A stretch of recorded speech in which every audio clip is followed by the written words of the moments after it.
What's up, guys? I'm EJ, and this is Kendall here. And today we'll be breaking down two of the top players in the upcoming NBA draft. We're looking at Markelle Fultz from Washington and Lonzo Ball from UCLA. Now, Kendall, if you look at these two players, you look at any mock draft, Ball and Fultz have pretty much been the top two guys. So we thought it'd be great today to give a player breakdown and compare these guys and see which guy we think should be the guy at the top spot. So, Kendall, what makes Ball or Fultz to you so special?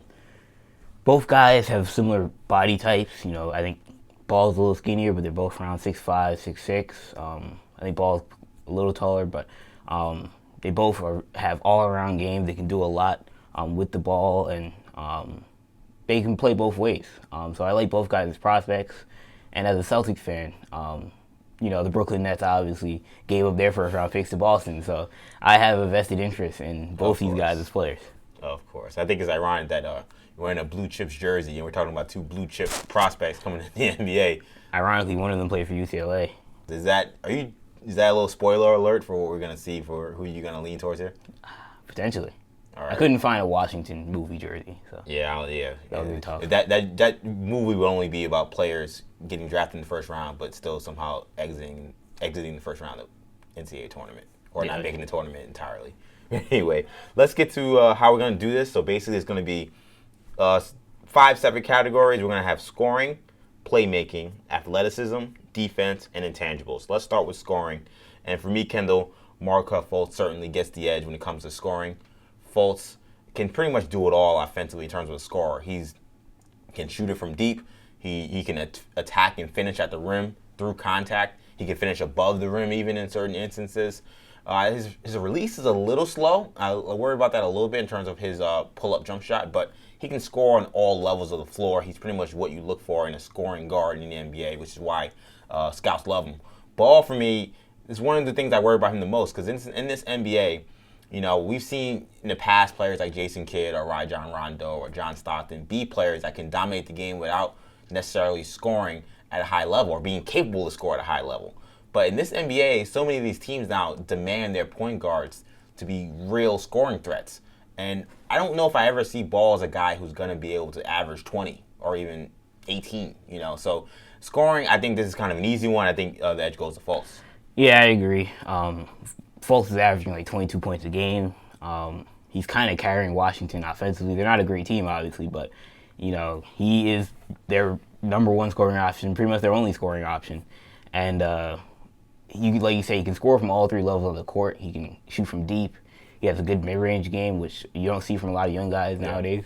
And he can attack the rim and finish at the rim, which is important because, like you said, nowadays some of these guards that we've seen come in the league have struggled with that. Whether it be Chris Dunn or Marcus Smart or Austin Rivers, Jimmer Fredette. There are a countless number of guards that have struggled getting to the rim and finishing there.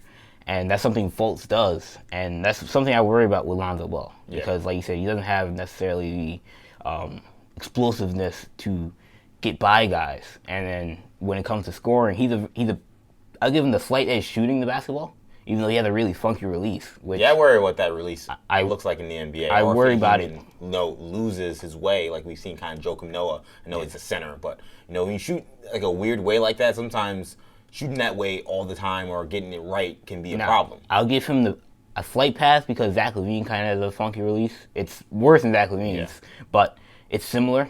So if he can maybe adjust it a little bit, he can get it off. LaVine shooting like 40% from 3 this season, so that'll be my comparison for him in terms of the jump shot. But he doesn't really have a middle game when it comes to scoring the basketball, and he struggles finishing at the rim. So Fultz gets the edge scoring the basketball. Let's go to playmaking, and here, while I think Fultz is a good playmaker, I don't look at him as a guy who's going to average 10 or 12 assists. I think this clearly goes to edge the ball, who is a wizard as a passer. He's a wizard as a passer. He's got good ball handling. I think, in some ways, I think his handle can get a little better. But in terms of just running a team and getting, people in the right position and hitting guys that are open, I'm not sure if there's a player better than Ball at this in college basketball right now. I'm not sure we've seen a prospect as well at doing that since maybe John Wall. He's an exceptional passer. He's an A++ level assist guy. So to me, Ball has a clear advantage here. He gets those comparisons to Jason Kidd, and in some ways they're warranted because he's that good at passing. Yeah, I agree that the edge goes to Ball because for a guy his size, he can see over the defense. He's kind of reminding me of Rondo in the way he passes the back because we've seen a lot of great passers, and he's a great passer, but a lot of these passers are different. Ben Simmons was a great passer.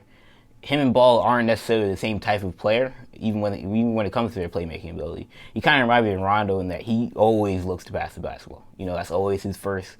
He'll pass up an open jump shot if it means getting an assist. And so you see him, the guy's averaging 8 assists, which in college is equivalent to averaging 11 in the NBA. In a 40-minute game. So, he's an excellent passer. I think Fultz is underrated as a playmaker. I agree. His roster is terrible. No disrespect to the guys at Washington. It's not necessarily the player's fault. These are guys that some of these guys were recruited highly, but he's not playing with the best players around him, and so I've seen him do some incredible stuff with the basketball, but Ball gets the edge because he has more of a pass first mentality. Yeah, and I think Fultz has a little better of a handle. I'd agree with that. He's a little slicker. He's raw when it comes to his ball. He's a little sloppy at times, but he's a little slicker.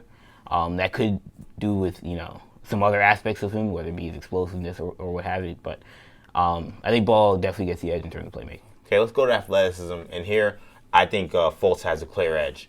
Ball is a good athlete. He can get up, especially we've seen him do some ridiculous dunks and some alley-oops this season. But when I think of athleticism, I think of things other than jumping. I think about pure speed. I think about quickness, and that's one of the problems I have with Ball is I worry about Ball's quickness. We talked about him not really being able to blow by guys.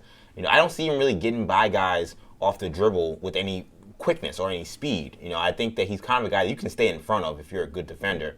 And he's not a guy who's overly strong, even though he's big. He's not a guy who's going to just bowl you over when you get into the basket. And he can jump, but those situations come few and far between when you're catching an alley-oop. To me, when I look at Fultz, his athleticism transfers on all facets of the game. In terms of his offense, in terms of his defense, in terms of rebounding the basketball. Even he's a great athlete. I'm not saying he's Russell Westbrook like, but he's Damian Lillard. Lillard like. Yes, he can jump. He's super fast. He's strong. He's quick. Athleticism clearly gets the ball. Yeah, I agree. We need to see the Fultz. Ball, like you said, he's an underrated athlete. He can, or depending on who you ask, he may be an overrated athlete. But he can get up. He has good, vertical athleticism, if that's the way you want to look at it. But in terms of, explosiveness on the court, quickness, getting around guys, he's not really that fast with the basketball. He's good in transition, but in a half court scenario, I don't know if it's his handle or whether it's him, but for some reason, he has trouble scoring in one-on-one situations. It can be covered up in the NBA if you do enough pick and roll and if he's well enough on the pick and roll. I just worry if it's tough to have a point guard nowadays, like you said, that can't score in one-on-one situations, and a lot of that I think is because of Ball's lack of explosiveness on offense. And Fultz, the guy is lightning quick. He does spins and stuff, and the guy he's an amazing athlete. He has great balance, too. You talk about those spins and some of those slick moves he does with his handle. A lot of it comes to his balance. In the open court, the guy is a gazelle. He can rise up and go play above the rim in times that you wouldn't even expect. And like you say, he's not Russell Westbrook, but a Damian Lillard type athlete is a guy that that's a plus athlete, and that's something that you need right now at the point guard position. Let's go to defense now. So defense, this is interesting because I think neither guy has really distinguished himself here. So I think with this one, I kind of look at defensive potential, and again, I'm going to lean towards Markelle Fultz. I think Markelle Fultz has a stronger body. I think he's more athletic, and from the little I've seen, I think he seems more willing to play defense, and he seems more equipped to guard those little quick guys. UCLA, they play a lot of zone. They're hiding ball as a forward in some of those zones when they play their 2-3 or their 3-2 zone. So I don't know if he's a guy that I ever look at is going to lock up people. He is good in getting the passing lanes, and he's aggressive at getting steals, but in terms of on-the-ball defense and overall defense, I think we'll lean towards Fultz. Yeah. Again, defensive upside, defensive potential, that leans towards Fultz because athleticism is important when we look at defensive potential. Fultz is a guy that his motor is not always running. Yeah. Sometimes you wonder if that's playing on a bad team or if that is the way he is. But once that motor does start to run, I mean, the guy has had some great blocks in his freshman season. I mean, he's had about 4 or 5 chase down blocks that have been highlights. He gets steals. I think he averages a block a game, like a steal a game, and he can make plays defensively. It's just about consistency. Whereas Ball, I wonder if he's very tall, so that helps him. His length is good, but again, that lack of athleticism, the lack of explosiveness, I worry if, and that lack of strength, I worry if he'll be able to guard some of the stronger point guards in this league. So let's go to intangibles. So for me, I think Ball has the clear edge here. Look at what the impact he's had on UCLA, a team that struggled a lot last season. That people question their character, people question their heart, people question their toughness, and Ball's coming in and really taking a leadership role at that point guard position. And I think he deserves a lot of credit for that. So for me, I look at Ball and the big shots he's made over the course of the season. I think I have to give him the edge over Fultz, who, for better or for worse, he's on a team that's terrible. So I don't want to say he lacks intangibles, but I haven't really seen anything that says, okay, this guy has high intangibles. So I'm going to go with Fultz, with Ball. Yeah, I agree. Well, yeah, I agree. Ball, he like you say, he played on a winning team. He played on a winning team in high school. He didn't lose a game his senior year. He played on the #1 team. UCLA has played a lot better since he's gotten there. And they have brought in TJ Leaf. Ike Anibolu's played a bigger role. Bryce Alford's played great this year. But he has been the #1 pendulum that has swung UCLA forward this season.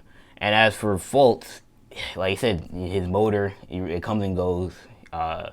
He doesn't play with a lot of, he doesn't play with a lot of oomph, similar to Ben Simmons last year. Sometimes it looks like he's just, kind of going through the motions. You wonder if that's because he's on a bad team, similar to Simmons, or because he's so much more talented than everybody else, and he's kind of just toying with the with the opposition. But you want to see him play with a little more fire, and I think we will see that in the NBA. But for now, I don't see the intangibles and the star power that Ball has. So I think at the end of the day, we're going to lean towards Fultz. Yeah, I think both of them. I like Ball. I think he's more in the class with Dennis Smith and De'Aaron Fox. But I think Fultz is in the class of his own as a prospect. And I think he's the clear #1 because he can play both the 1 and the 2, whereas Ball, he has to play the point guard position. And I think Fultz, once he gets to the NBA, we'll see on an even playing field where the rosters are going to be pretty much the same in terms of talent, that he is the more talented player overall. I buy that. I think Fultz is a better all-around talent. I think Ball can play, but I have those concerns about Ball's ability to score and his lack of explosiveness. I think Fultz fits today's NBA. Yeah. We talk about he's not a great assist guy right now. I mean, he's averaging 6, which is good, but Russell Westbrook wasn't a great assist guy. He played shooting guard in college. Yeah. So, I mean, I can imagine him doing what Russell Westbrook's doing. I mean, I don't know if anybody can do that, but averaging 10 assists. That means you think he's going to be Oscar Robertson. Yeah. He's #1 pick in the draft. So hopefully. Okay. So I think that's it for now, guys. So thank you guys for watching. If you want to say if you feel Fultz is better or you feel Ball is better, leave your reasons in the comments. Let us know why we're right or why we're wrong. But I think for now that's it. So thank you guys for watching. And once again, I'm EJ for Kendall. Peace.